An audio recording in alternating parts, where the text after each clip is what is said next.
Facebook's free basic program in India is garnering all kinds of attention, and a lot of that attention these days is negative. So joining us now to explain what it's all about, Michael LEARMONTH. He's the tech editor at the International Business Times. So, Michael, let's start at the beginning here.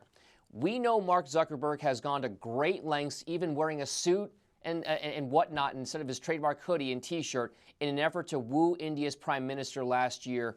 Why such an effort to build a relationship with India, and how does the free basic program work with regard to its role in India's internet system?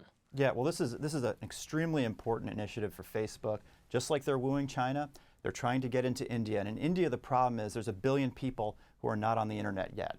And that's all about data charges to phones. So the plan he proposed was now called Free Basics, where Facebook would pick up the data charges for a certain number of websites, including Facebook, and that would be like the on-ramp for Indians to get on the internet. In essence, what it is, it's helping to provide free internet access to people who are living certainly below the poverty line and don't have access to certain parts of the data charge world because they just can't afford to pay for it, right? That's right. That's okay. Right. So this brings up a whole new set of interesting at least issues. The government of India right now is not going to allow Facebook's free basic program. Why is that not going to happen? What's the issue? Why won't they let Mark Zuckerberg provide free internet to people? It seems like a very basic discussion, right? Yeah, well, it turns out there's a pretty strong net neutrality movement in India. I mean, who knew? You know, there are people who, and especially in big cities, who care a lot about this principle that we should not allow, especially a foreign company, to come in and subsidize the internet and create maybe a competitive situation that doesn't work for India.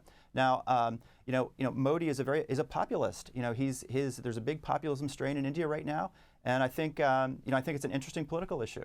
All right. So in essence, what they're trying to do is they are trying to say, India's government, that providing certain subsidized or free access to only certain sites violates their net neutrality rules. That's an interesting point here to bring up. We also want to tilt a little bit more towards some controversy as well. Facebook investor and board member Marc Andreessen posted some comments on Twitter regarding this whole situation in India. Now, he has since apologized for those comments, retracted them in full. What were those comments, and what kind of impact do you think they actually had on this whole discussion?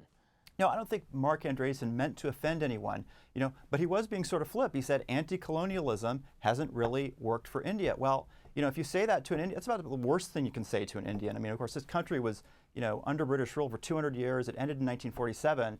To say that India shouldn't be anti-colonialism in any way is sort of tone deaf, and I think that's why Mark Zuckerberg reacted.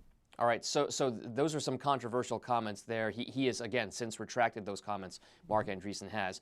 A Facebook founder, though, and CEO, Mark Zuckerberg, is also weighing in on the situation. How is Mark Zuckerberg handling what's going on right now?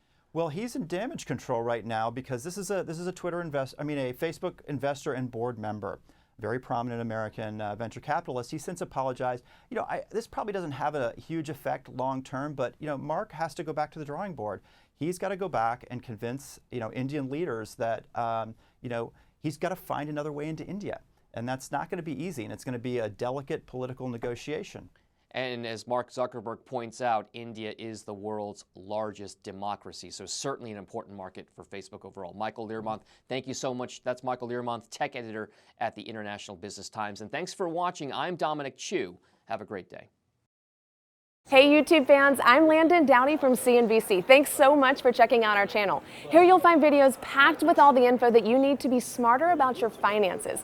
Be sure and subscribe by clicking right here, and click on all the videos around me to see CNBC's original series Young Money, TechBet, Cramer's Mad Money, and all the latest from CNBC.